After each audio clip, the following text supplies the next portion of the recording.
বরিশাল আগমন উপলক্ষে যে প্রস্তুতি সভা যারা বক্তব্য রাখতে পারেননি, আমি এই জন্য আন্তরিকভাবে দুঃখ প্রকাশ করছি।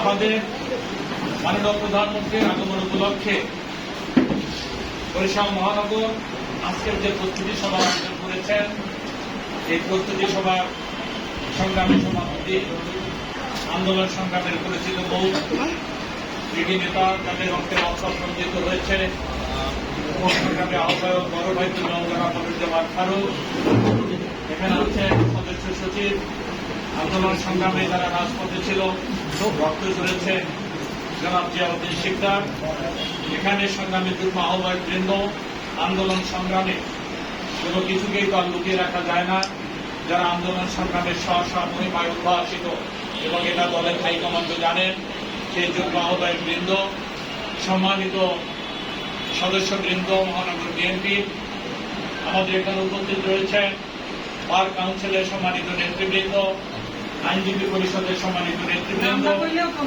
এবং আমাদের অঙ্গ সংগঠন, যুবদল, স্বেচ্ছাসেবক দল, ছাত্র দল, শ্রমিক দল, কৃষক দল, মহিলা দল, ওলামা দল সহ সকল অঙ্গ সংগঠনের সম্মানিত নেতৃবৃন্দ এবং উপস্থিত সাংবাদিক ভাইরা, যারা আমাদের দলের দুর্দিনে আমরা যখন ফ্যাসিস্ট আওয়ামী দুঃশাসনের বিরুদ্ধে রাজপথে আন্দোলন করেছিলাম, তখন আপনারা আমাদেরকে সাহায্য সহযোগিতা করেছিলেন, আপনাদের পেশাদারিত্বের হাত বাড়িয়ে দিয়েছিলেন।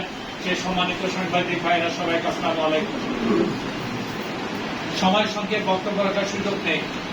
আপনারা যারা এখানে বিএনপি এবং অঙ্গ সংগঠনের নেতৃবৃন্দ বক্তব্য রেখেছেন, আমি আপনাদের বক্তব্য, আপনাদের যে সেন্টিমেন্ট, আমি এই সেন্টিমেন্ট এবং এই বক্তব্যকে আমি ধারণ করি এবং আপনাদের সেন্টিমেন্টের সাথে আমি একমত পোষণ করি। সম্মানিত নেতৃবৃন্দ, আপনাদের কথা শুনেছি। আমাদের সরকারের মেয়াদ কেবলমাত্র 4-5 মাসের কাছাকাছি সময় আছে। সরকারও চিন্তা ভাবনা করতেছে, আমরাও চিন্তা ভাবনা করতেছি কিভাবে আমাদের দীর্ঘদিনের ত্যাগী, নির্যাতিত, নিষ্পেষিত জেলখানা মানুষগুলি, জেলখানা আমাদের সেই সহযোদ্ধা ভাই ও বন্ধুরা কিভাবে ভালো থাকবেন সেদিকে আমাদের দৃষ্টি থাকবে এবং দৃষ্টি শুধু আমাদের মধ্যে সীমাবদ্ধ না, সূর্যের আলোকে যেভাবে পৃথিবী আলোকিত হয় তেমনি ভাবে আমরা ওই উপরে আপনাদের দাবি দাওয়াগুলি পৌঁছে দেব। আমার ভাই একটু পূর্বে যে বক্তব্য রেখেছেন, আমি সেই বক্তব্যকে আমি সম্মান করে শ্রদ্ধা জানাই। কারণ নেতা তখনই সমৃদ্ধ হয়, নেতার নেতৃত্ব তখনই সমৃদ্ধ হয় যখন সেখানে তার কর্মী থাকে, ফলোয়ার থাকে। যদি কোনো সময় কর্মীরা নেতার দিক থেকে মুখ ফিরিয়ে নেয়, তবে আমি মনে করি সেই নেতা নেতৃত্ব শূন্য হয়ে যায়, এতিম হয়ে যায়।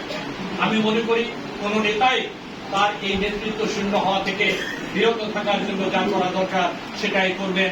আমরাও সেভাবে সচেষ্ট থাকবো। সংগ্রামী বন্ধুরা, মূল কথায় চলে আসি। আমাদের মাননীয় প্রধানমন্ত্রী 13 জুলাই বরিশালে আসবেন। এই উপলক্ষে গতকালকে সন্ধ্যায় মাননীয় প্রধানমন্ত্রীর কাছের মানুষ, যারা প্রধানমন্ত্রী দপ্তরের প্রতিনিধিত্ব করেন, তারা আমাদের কয়েকজনকে ডেকেছিলেন। আমরা আমাদের সাথে কথা বলেছি, ওনারা আমাদেরকে একটা গাইডলাইন দিয়েছেন। আমরা সেই গাইডলাইনটা ফলো করার চেষ্টা করব। তবে ওনারা একথাও বলেছেন যে আপনাদের বরিশালের বাস্তবতার পরিপ্রেক্ষিতে আপনারা আলাপ আলোচনা করে আমাদের এই সিদ্ধান্তকে পরিবর্তন করতে পারবেন।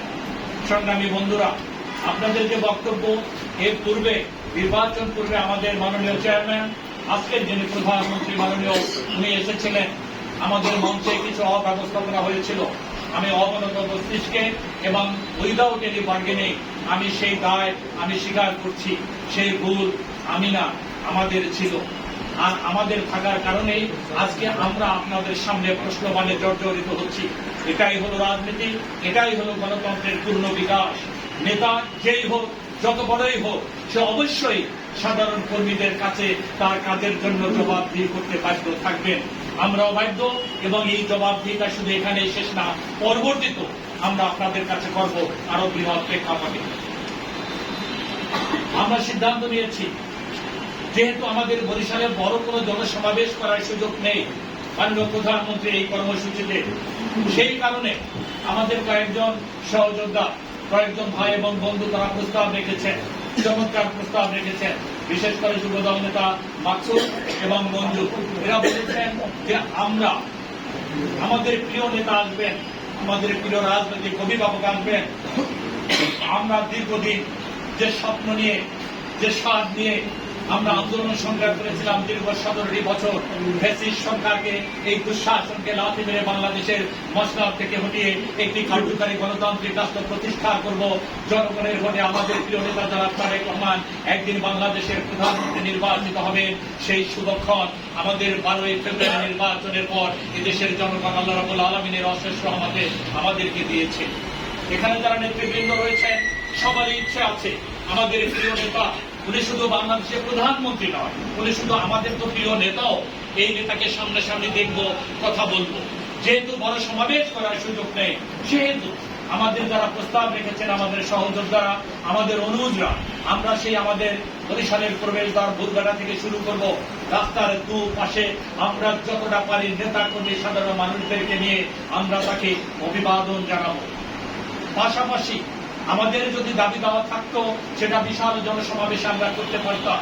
আমরা নির্বাচনের পূর্বেও যে দাবি দাওয়াগুলি করেছিলাম, আমি মনে করি সেই দাবি দাওয়াগুলি আরো সমৃদ্ধ হয়েছে, সেই দফাগুলি আরো পরিবর্তন হয়েছে, অনেকটা বেড়ে গেছে।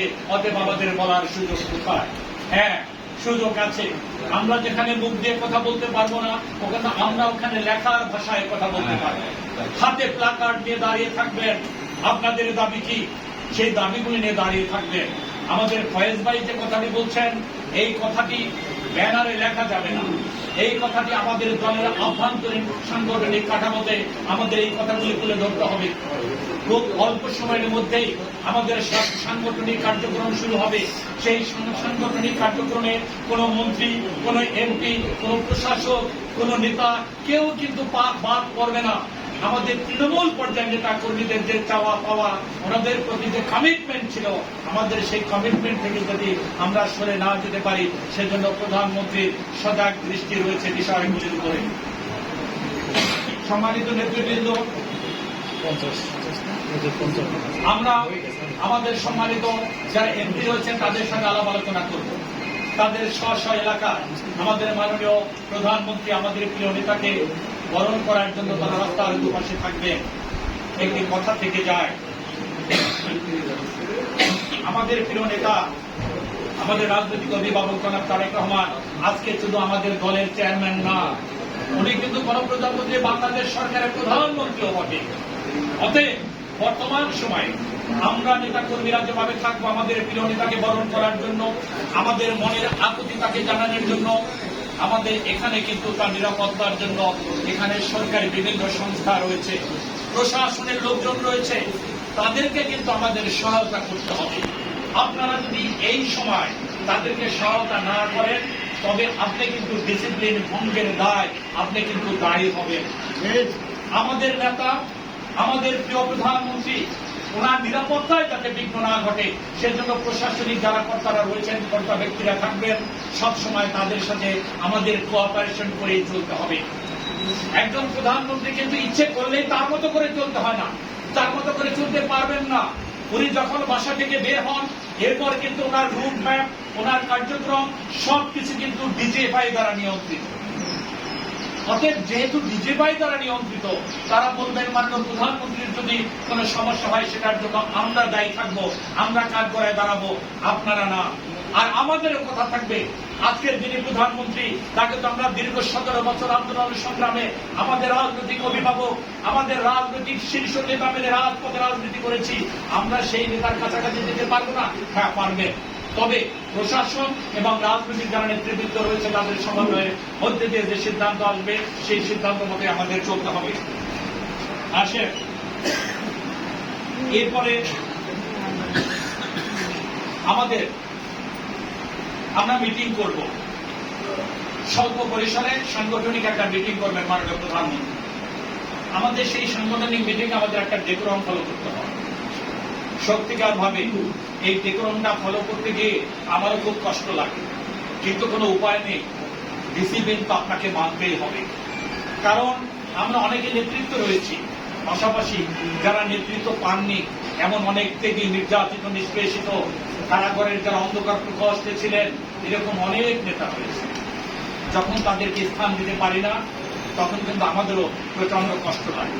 তবে আমরা চেষ্টা করব পর্যায়ক্রমে ধারাবাহিকভাবে যারা নির্যাতিত, যারা ত্যাগী, তারা যাতে অবশ্যই তারা সম্মান পান, সত্যিকার ভাবে রাজনৈতিক দৃষ্টিকোণ থেকে তারা যাতে সম্মানের জায়গায় আসতে পারেন, আমরা সে চেষ্টাও করব।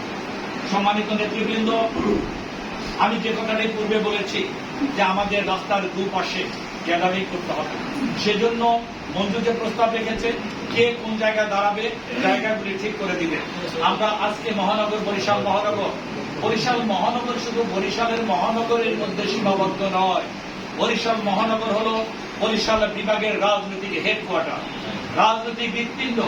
আমরা বরিশাল মহানগরকে শুধু আমরা না, মাননীয় প্রধানমন্ত্রী সমস্ত মহানগরগুলিকে ভিন্ন রাজনৈতিক দৃষ্টিকোণ থেকে দেখেন।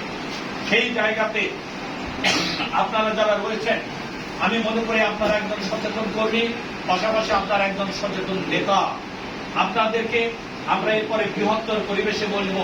এবং আজকে মাননীয় প্রধানমন্ত্রীর বরিশাল সফর, এই ডেটটি ডিক্লার হওয়ার পরে, সংবাদটি জানার পরে বরিশাল মহানগর বিএনপি তাৎক্ষণিকভাবে যে সিদ্ধান্ত নিয়েছেন এবং সবার আগেই ওনারা যে প্রস্তুতি সভা করেছেন, সত্যিকার ভাবে এটা প্রশংসার দাবিদার। যে বিষয়টা নিয়ে ওনারা কতটা সিরিয়াস নিয়েছেন, এজন্য ওনাদেরকে ধন্যবাদ জানাই।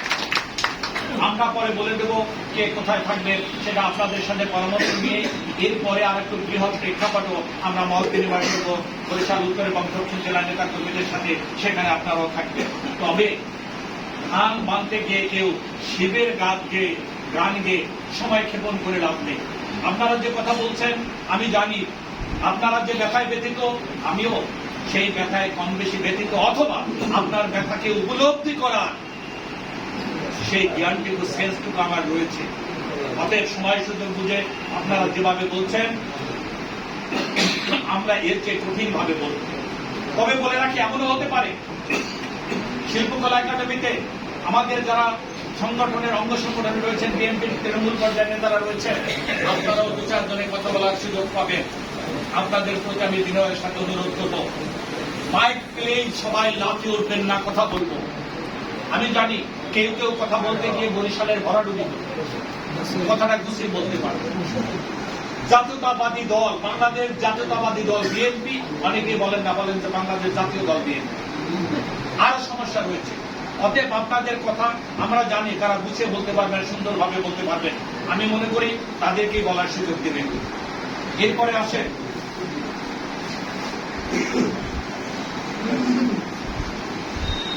আমাদের নেতা জনাব তারেক রহমানকে আপনারা দেখতে পাচ্ছেন। He is very simple. উনি সাদা সিধে পোশাক পরে কিন্তু যাচ্ছেন। উনি সচিবালয়ে ঢুকে হঠাৎ করে একটা রুমে চলে যান, এই রুমের ভিতরে দুটো লাইট জ্বালানো। আপনি আজকে তো গরম নেই, তারপর আপনি দুটো এসি জ্বালিয়ে রাখছেন কেন? এগুলো তাদেরকে জবাব দিয়ে করতে হবে। আমরা তাকে রিসিভ করবো, বাট কোনো বর্ণাঢ্য রিসিভ না। ওনার কথা হলো গেট করে লাখ লাখ টাকা খরচ করে লাভ কি?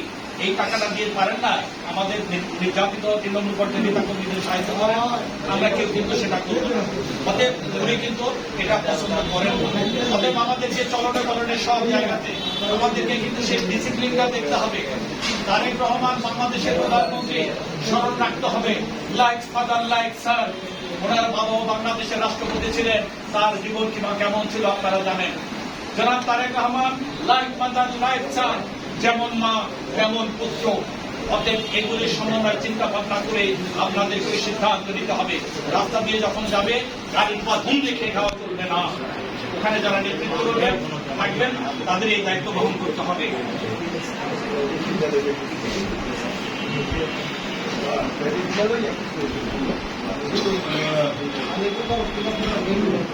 এরপর একটা কথা আসি আমি, আমাদের বরিশাল ডেভেলপমেন্টের কথা এখানে অনেকে বলেছেন।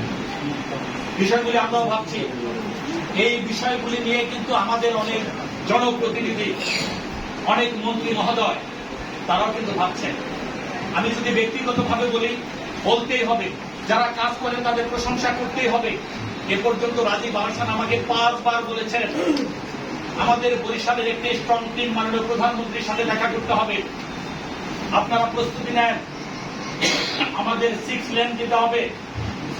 আমাদের ভোলা বরিশাল সড়ক সেই আমাদেরকে করতে হবে। আমাদেরকে স্বাস্থ্য খাতে উন্নত করতে হবে, শিক্ষা খাতকে উন্নত করতে হবে, আমাদের কমিউনিকেশনকে উন্নত করতে হবে। পদ্মা সেতু হয়ে যাওয়ার পরে আমাদের কিন্তু এখন নৌ পরিবহনের গুরুত্ব কমে গেছে। তবে পদ্মা সেতু হয়েছে বটে, আমরা উপকৃত হয়েছি বটে। একটা জিনিস স্মরণ রাখবেন, এখানে আমাদের জন্য উপকার, বাট এর বাইরের সমস্ত মানুষের জন্য, বাংলাদেশের জনগণের জন্য এটা দল জগে খাওয়া বটে। এক পদ্মা সেতুতে যে টাকা খরচ করা হয়েছে, এটা দিয়ে কিন্তু 3টা 4টা পদ্মা সেতু বানানো যেত। অতএব বক্তব্য রাখার সময় হিসাব করে কথা বলবেন কি বলবেন না। আমাদের এই রাস্তার 6 লেন হওয়ার জন্য এখানে আমি বললাম যে মাননীয় মন্ত্রীরা কাজ করছেন, কিছু কিছু এমপিরা কাজ করছেন, আমরা কাজ করছি। আপনাদের প্রাণের দাবি যেন প্লাকার্ডে ওটা লেখা থাকে। আপনারা বরিশালে আর কি চাচ্ছেন? আপনারা চাচ্ছেন বিশ্ববিদ্যালয়, বরিশাল মেডিকেল কলেজকে বিশ্ববিদ্যালয়। অতএব আপনারা সেটা প্লাকার্ডে ধারণ করতে পারেন, এখানে কোনো অসুবিধা না। কিন্তু ডিসিপ্লিন আগাম দিয়ে দিয়েছে। আমরা আগামীতে আবার বলবো, আগামীতে কথা হবে। আপনাদের মনের কথা জানিয়ে অনেকে এগিয়ে রয়েছেন। ধৈর্য ধরেন। যারা ব্যবসা করেন, ব্যবসা করতে চান, শুধু ট্রেড লাইসেন্স করেন, আইডি নেন, হ্যাক নেন, বাকিটা দেখা যাবে। আমরা দেখব ইনশাআল্লাহ। সবাই ভালো থাকবেন। আমরা 13 তারিখে